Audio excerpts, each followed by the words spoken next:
Hola, ¿cómo están? Bueno, este va a ser un nuevo video para la sección de El Capiota Cuenta. La verdad es que yo tenía pensado hacer otro video sobre un tema distinto, pero debido a las circunstancias tan mediáticas del hecho, me vi en la obligación de hacer este video sobre Clímaco Basombrío Pendavis, o más conocido como El Loco del Martillo, para poder rascar un poco de vistas, y más importante aún, suscriptores. Así que, por favor, si te gusta esta sección, te rogaría que me apoyarías con un like, suscríbete y un clic en la campanita para que te enteres de todos mis videos que subo. La meta es llegar a los 1000 suscriptores lo antes posible. Bueno, continuemos. Biografía. Clímaco Basombrío Pendavis nació en el año 1982 en una familia bastante acomodada de clase media alta de Lima. Tuvo una niñez bastante tranquila, por lo que se sabe, y además de ello estudió becado en el Colegio Santa María de Lima, uno de los más exclusivos de la capital. Sus compañeros de aula lo describían como un adolescente taciturno, aplicado y sin conflictos. No era extremadamente inteligente, pero tampoco problemático. Y lo más increíble de esto es que lo consideraban el más tranquilo de todos. La muerte de su padre. Su vida estuvo fuertemente marcada por la religión desde temprana edad, ejerciendo como monaguillo y catequista. Sin embargo, a los 11 años enfrentó un golpe devastador, la muerte de su padre. A partir de ese momento, su refugio en la fe se intensificó y dejó en él una huella evidente para sus allegados, aunque indescifrable en su momento. Tiempo después, un conocido recordaría que siempre parecía llevar un peso silencioso, admitiendo que quizá pasaron por alto señales que hoy resultan evidentes. El día de la tragedia. El sábado 7 de julio del 2001, al ritmo de las 2 de la tarde, Clímaco llegó al departamento de la familia Brenes en Surco. Su motivo aparente era felicitar a su amigo Sebastián por haber ingresado a la Universidad San Ignacio de Loyola. Arriba, en la azotea, Sebastián y otro amigo, Carlos, ensayaban con una banda de rock, mientras Clímaco solamente los escuchaba, pero la música pareció incomodarlo. Dijo que le dolía la cabeza y empezó a bajar hacia el departamento. En los minutos siguientes tuvo una actitud extraña que nadie supo interpretar. Bajó primero por un vaso de agua y luego volvió a bajar a buscar una corbata de su amigo Sebastián y, finalmente, le pidió prestado el teléfono a Alexandra, la hermana de 16 años. Al salir del cuarto, Alexandra le encargó llamar a Ida, la trabajadora del hogar. Fue justo al salir cuando, en las escaleras hacia la azotea, Clímaco encontró un martillo. El ataque. De acuerdo con su propia declaración, tomó el martillo y atacó a Ida Merino por la espalda, sin motivo alguno. La golpeó repetidamente y la arrastró hasta su habitación. Creyendo que la había matado, se dirigió al baño para limpiarse las manos. Pero los gritos habían alertado a Alexandra, quien bajó corriendo y descubrió a la trabajadora en el suelo. Clímaco intentó justificarse diciendo que había sido una caída, pero las manos manchadas de sangre lo delataban. Al verse descubierto y escuchar a Alexandra pidiendo ayuda a gritos, se abalanzó sobre ella. La atacó sin piedad, con el mismo martillo, y usó un cojín para silenciarla. La autopsia revelaría más tarde que la joven de 16 años recibió 44 golpes, además de presentar signos de asfixia. Los desgarradores gritos llegaron hasta la azotea. Sebastián bajó de inmediato y fue recibido con un golpe en la cabeza. Pese a estar herido, logró pedir auxilio a su amigo Carlos, quien también fue agredido. En medio del pánico, Sebastián corrió a la calle y buscó al vigilante de la zona. Entre ambos lograron reducir a un Clímaco completamente fuera de sí, hasta la llegada del serenazgo y la policía. La escena que hallaron los agentes al ingresar era desgarradora. Marcas de sangre por doquier, en las paredes, pisos y escaleras. Juicio y condena. Tras su arresto, Clímaco Basombrío fue internado en el penal de Lurigancho. Aunque los exámenes confirmaron que había consumido cocaína ese día, sus explicaciones fueron cambiando con el tiempo. primero afirmó no conocer nada e insinuó una posesión diabólica.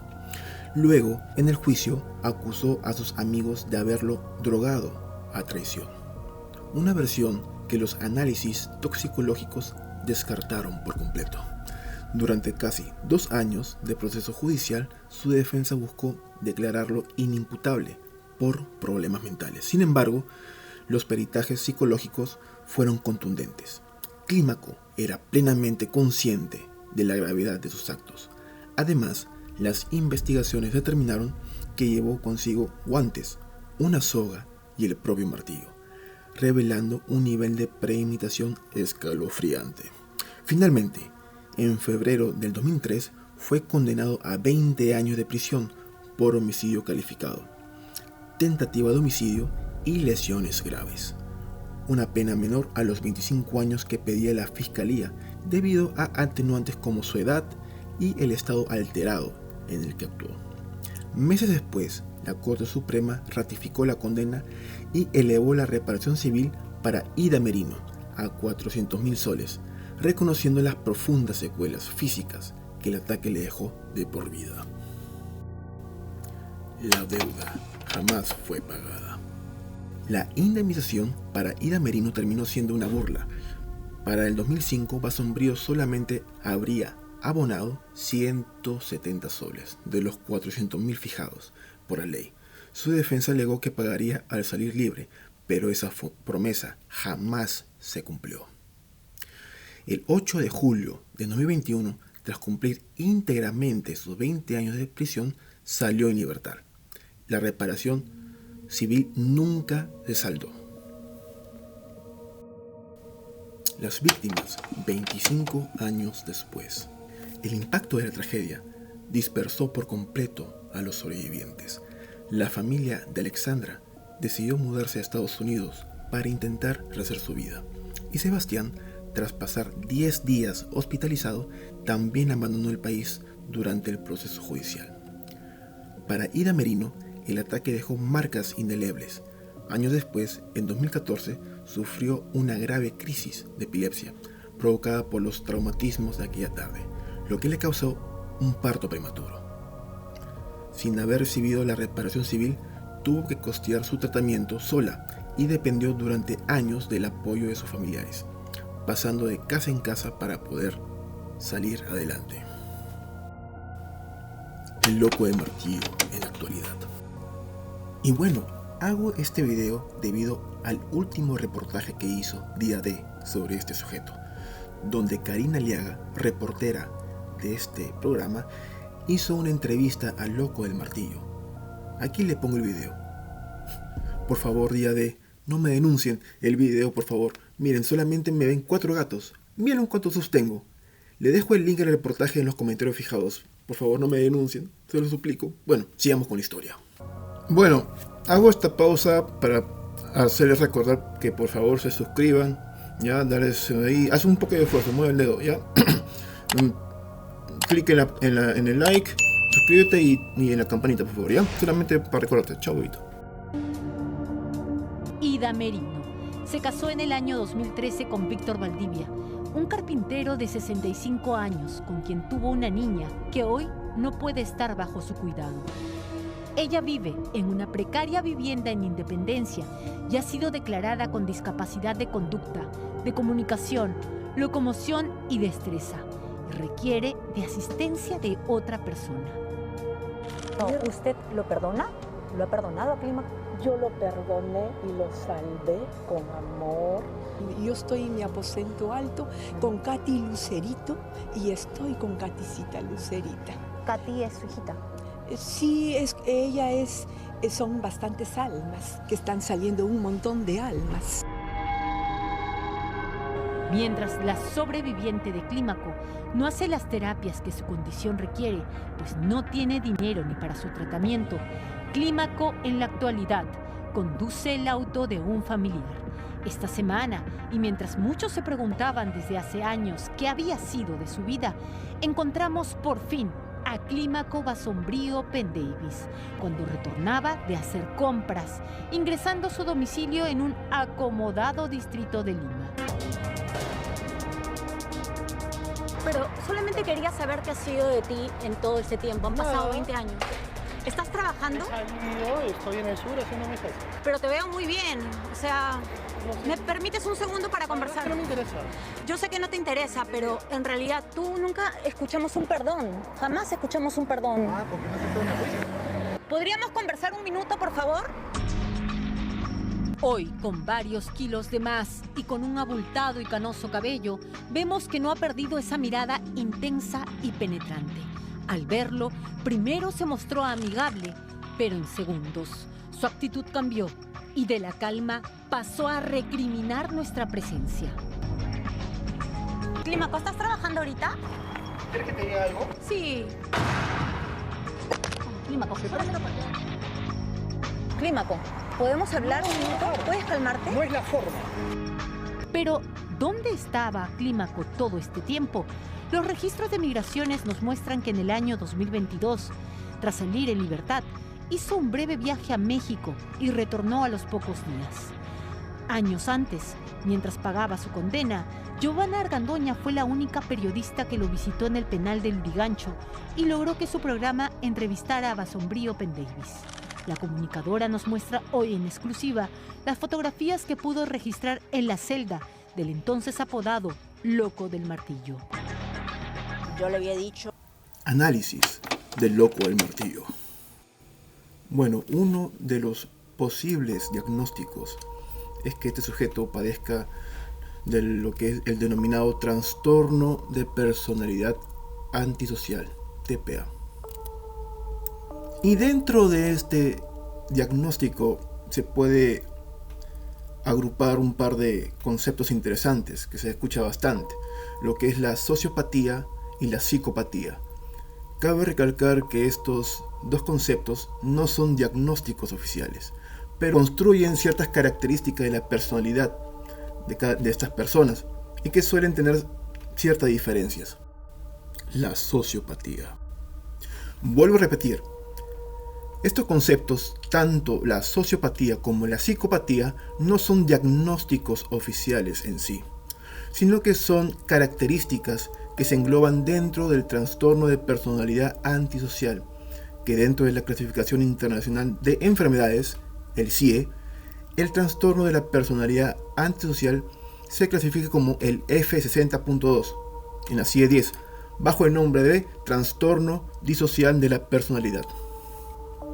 Hecha esta aclaración, una de las características principales de los considerados sociópatas es que esta condición se adquiere, no es congénita, es decir, no se nace con ella.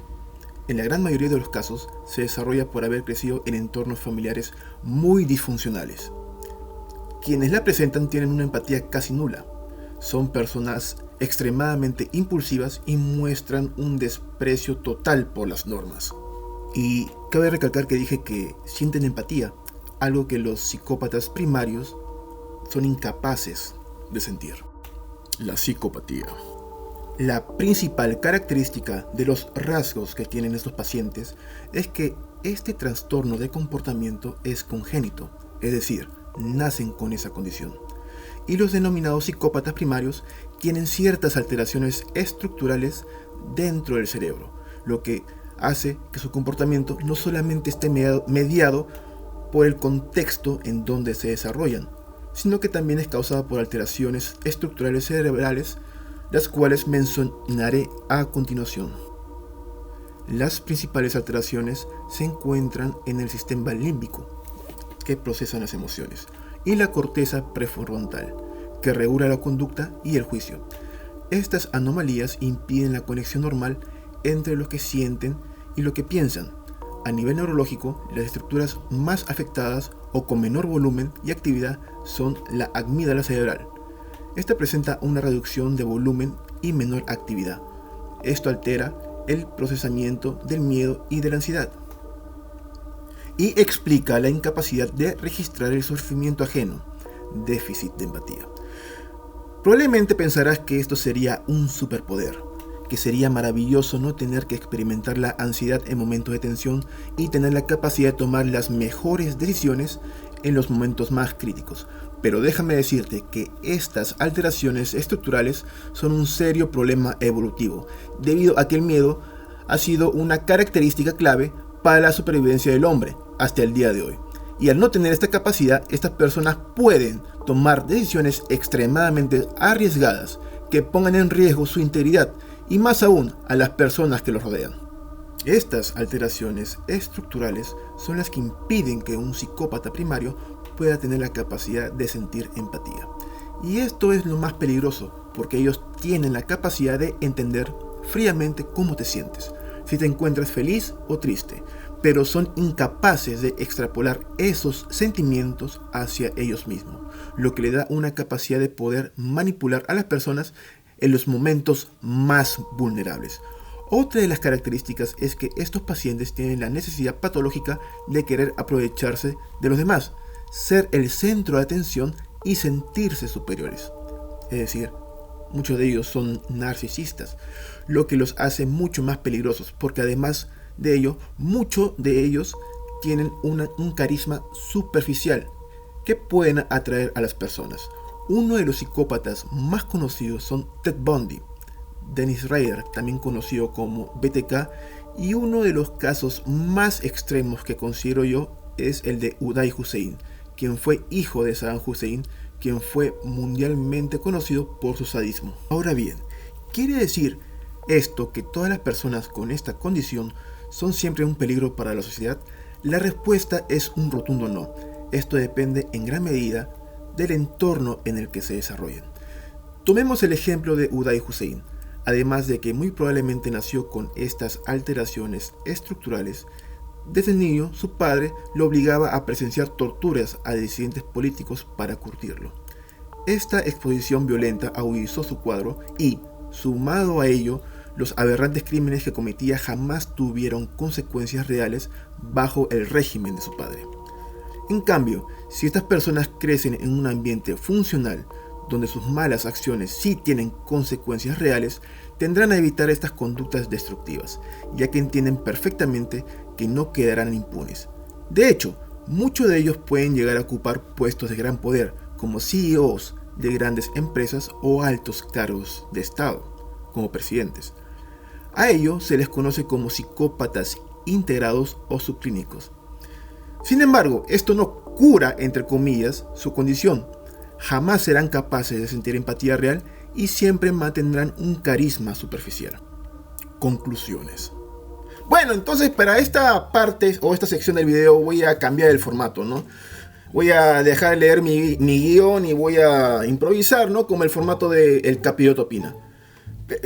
La verdad es que este caso es una cagada, viejo, porque si hubiera sido obviamente una persona con otro trastorno mental como esquizofrenia paranoide, que hubiera sido una persona que estuviera totalmente desconectada con la realidad, obviamente sería una persona inimputable. Pero las personas que sufren de estos tipos de trastorno de personalidad antisocial son punibles, porque ellos están en sus 5 sentidos, saben lo que están haciendo está mal, y esto en cualquier parte del mundo es seriamente condenado.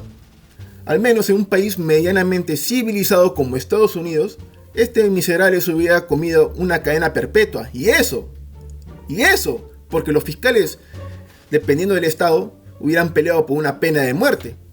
Y esta cagada pues está reglamentada pues en esta constitución del 93 que le hizo Fujimori, que obviamente tiene cosas buenas y también muchas cosas malas, hay que admitirlo. Y este es el punto principal que quiero discutir, por el tema de que este sujeto aún haya salido libre y está haciendo su vida como si las huevas, ¿no? A diferencia de la familia, ¿no? de la familia de Alexandra, que obviamente está sufriendo, y la señora Ida, que ahora tiene problemas mentales a causa del ataque de este miserable. Miren, vamos a ver. Ahora miren, el artículo 139, inciso 22 de la Constitución Política del Perú establece que el régimen penitenciario tiene por objeto fundamental la reeducación, rehabilitación y reincorporación del penado a la sociedad. Miren, vamos a ver directamente lo que dice, ¿ya? Y efectivamente, pues no pueden entrar al buscar en ese artículo de mierda y pueden buscar en el inciso 22. El principio de que el régimen penitenciario tiene por objeto la reeducación, rehabilitación y reincorporación del penado a la sociedad. O sea, que las cárceles en este país de mierda están dirigidas a rehabilitar a estos miserables. Obviamente hay ciertos casos que se pueden rehabilitar, ¿no? Por ejemplo, si te robas un celular, ¿no? Haces un hurto agravado, ¿no? Pero obviamente hay casos que se pueden rehabilitar y hay casos que no se pueden rehabilitar, obviamente. Como este caso, pues, ¿no? Del loco del martillo. Y ahora, ¿por qué en este país de mierda hay tanta consideración a los derechos de estos miserables delincuentes? Porque siendo este país de mierda un país bananero, tercermundista e irrelevante, obviamente es irrelevante, conchetumare, pero una esclava en nada, mano. Claro, son mis bolas, conchetumare. Tiene que estar metido en cualquier tratado que exista para dejar de ser no ser un pari en la comunidad internacional. Y hablo principalmente del famoso Tratado de San José. Miren lo que dice este tratado.